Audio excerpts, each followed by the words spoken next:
राजाफोरनिसिम आङो रोजा रोजा साबायखर बावदों UPPL दोलोखौ बिसासाव लानायनि थाखाय आरो गोबां सान हर थाखा फैसा गैयाब्लाबो खारनानै आफादखौ पार्टिखौ जे जोबोद गोहोगोरा खालामबाय बिनि थाखाय आङो जोंनि दोलोनि गासैबो मावथि बिबानगिरि दैदेनगिरिफोरनो रोजा रोजा साबायखर बावहरदों आङो बे समाव आरो बेजों लोगोसे गासैबो जायफोर सानसुमै मेलेमजिबि जोंखौ सानफ्रोमबो फुंनि मोनानि गोसोआव थुलुंगाना हरनाय बायदिसिना जोंखौ आसि दिन्थिना हरनाय जोंनि कारेक्शननि थाखाय आरो जोंखौ लामा दिन्थिनाय बेनि थाखाय आङो साफ्रोमबो जोंनि सानसुमै जोंनि इन्टेलेक्चुयेलफोर माहारिनि आङो बिथांमोननिसिम साबायखर बावदों गासैबो आफादफोरनिसिमबो आं साबायखर बावदों धोरोम आफाद समाज आफाद जायफोर जोंखौ मदद खालामदों आरो दुलाराय बर' फरायसा आफाद गासैनिसिमबो जोङो बे समाव रोजा रोजा साबायखर बावहरदों आरो बेजों लोगोसे नैबे समाव आङो मोननैसो खोथाखौ स्पष्ट बुंनो नागिरदों बिसायख'थिखौ जोङो गेलेयो सोलायनाय लाबोनो थाखाय जौगानाय लाबोनो थाखाय थांनाय गोबाव बोसोर हारिया गोबां अलखदाव दङमोन बिटिआर गोरोबथा जानायनि उनाव बयबो उदाङै हां लानो हानाय मोनसे थासारि फैदों जोंनि मानसिफ्रा रावबो नैबे समाव दुखु खैफोदाव गोग्लैनाङा मानोना जोंनि गेजेराव दायो खुनु आर्मि पुलिसनि डिस्टारबेन्स गैला दा बे गासैबो मोनसे थासारिया सोलायबाय आरो बेवहाय मोनसे गोग्गो समाज दानो हानायनि थासारिया फैबाय दा नंखायनो आंबो गोबां जोंनि लोगोफ्रा खावलायनाय बायदियै राजखान्थियाव फैदों आंजों लोगोसे गोबां यं फर्सआ बर' हारिनि जोंनि दोलोआव हाबदों बेजों लोगोसे गुबुन हारिनि यंफ्राबो लाइमोनफ्राबो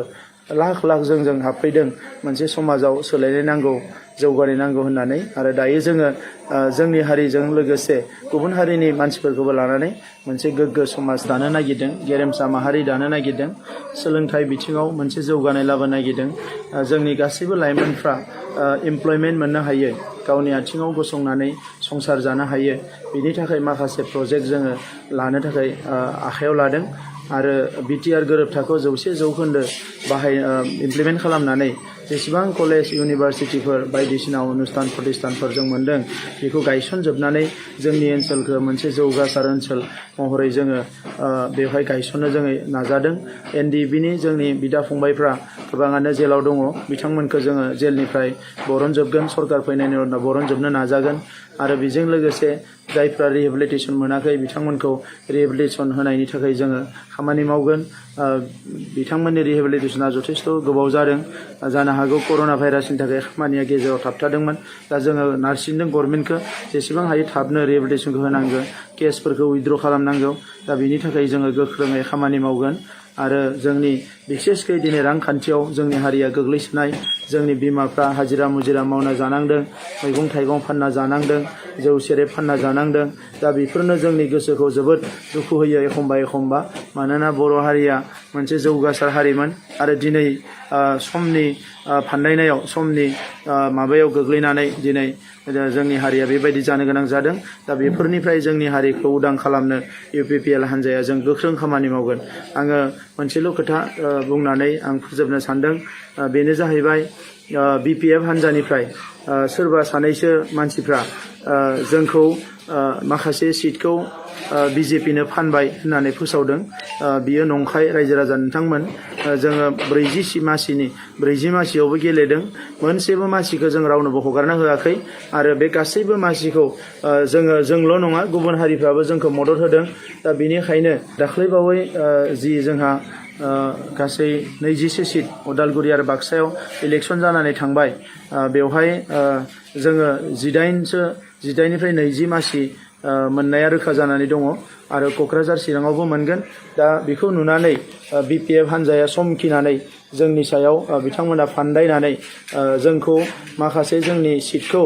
BJPनो फानबाय होननानै नंखाय फोसावदों आं रायजो राजा नोंथांमोननि सिगाङाव गोख्रों गोसोजों बुंदों जोङो मोनसेबो सिटखौ रावजोंबो जोङो आन्डारस्टेन्डिं खालामाखै जोंखौ रायजो राजाफ्रा जेरै थिनदों हारसिङैनो इलेक्सन गेलेनांगौ जोङो हारसिङैनो सरकार दानांगौ आरो रायजो राजानि जौगानाय लाबोनांगौ जोंनि माहारिनि जोङो माहारिनि जोंनि सुबुंफ्रा मा लुबैयो जों बेखौसो मावगोन जोङो जोंनि इन्टेलेक्चुयेलफोर जोंनि माहारिनि सुबुंफोरनियाव पारमिसन लायालासे सोङालासे कुनु दिन बेबायदि खामानिखौ जोङो मावा आरो कुनु दिन मावनाय नङा आरो BPF हान्जाया बेबायदि प्रपगेन्डा खालामनाया दुखुनांथाव जोंबो खालामनो हायो नांगौबा जोंबो BPF हान्जानि BPF हान्जानि सायाव बायदिसिना बेबायदि नंखाय फोसावनाय खालामनो हायो। नाथाय राजखान्थिया बेबायदि नङा। समाजखौ मोनसे थार लामाजों दैदेनलांनायाबो राजखान्थि। दा नंखायनो नैबे समाव जोंनि माहारिखौ ओनसोलखौ जोङो थार लामाजों दैदेनलांनो थाखाय जों खामानि मावदों। गोजोन्थों।